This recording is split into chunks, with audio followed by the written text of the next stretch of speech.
नमस्कार, मी कौस्तुभ दोंदे। महिलांनो सावध व्हा, केरळमध्ये 32,000 मुली बेपत्ता झाल्या। महाराष्ट्रामध्ये पण खूप प्रमाण वाढलं आहे।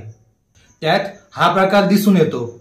अवश्य वाचा, शक्य असेल तितकं शेअर करा। एक बाई बससाठी 4 दिवसापासून थांबत होती। एका मुलीसोबत तिने मैत्री केली। बस आली, बसमध्ये चढायच्या, एका सीटवर शेजारी शेजारी बसायच्या। बस थोडी पुढे गेली, त्या बाईने 2 चॉकलेट काढले।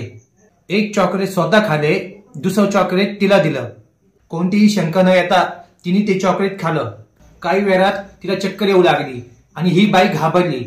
कंडक्टर, गाडी थांबवा, तिला दवाखान्यात न्यायचंय। गाडी थांबली, ती बेशुद्ध होती। बाकीच्या प्रवाशांच्या मदतीने दोघी खाली उतरल्या। बस निघून गेली आणि मागून एक 4 व्हीलर आली। त्यातून 3 तरुण उतरले, बेशुद्ध मुलीला गाडीत घेतले। त्या बाईला 20,000 रुपये दिले, गाडी निघून गेली। पुढील 4 दिवस तिच्यावर अत्याचार चालू होता। मग तिला वेश्यांच्या बाजारात एका टोळीला विकले। या काळात तिने अनेकदा पळून जाण्याचा प्रयत्न केला। घरी संपर्क करण्यासाठी धडपड केली, पण व्यर्थ।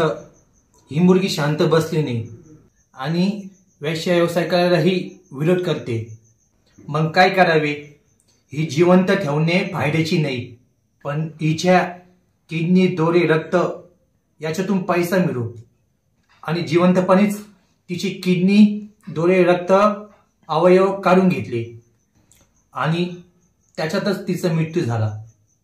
एक निष्पाप जीव गेला। शिक्षा मात्र कुणाला करायची? मी तुम्हाला विनंती करतो, एखादी मुलगी चुकीची वागली याचा अर्थ सगळ्याच मुली तशा आहे हा तुमचा भ्रम दूर करा। बाहेरच्या अनोळखी व्यक्तीकडून कोणतीही वस्तू खाऊ नका आणि घेऊ नका।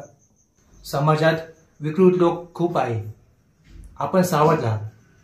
आज हजारो मुली गायब होत आहे, अत्याचारासाठी, घरकामासाठी, परदेशात विकण्यासाठी, आतंकवादीसाठी, वेश्या व्यवसाय करण्यासाठी, अवयव विकण्यासाठी।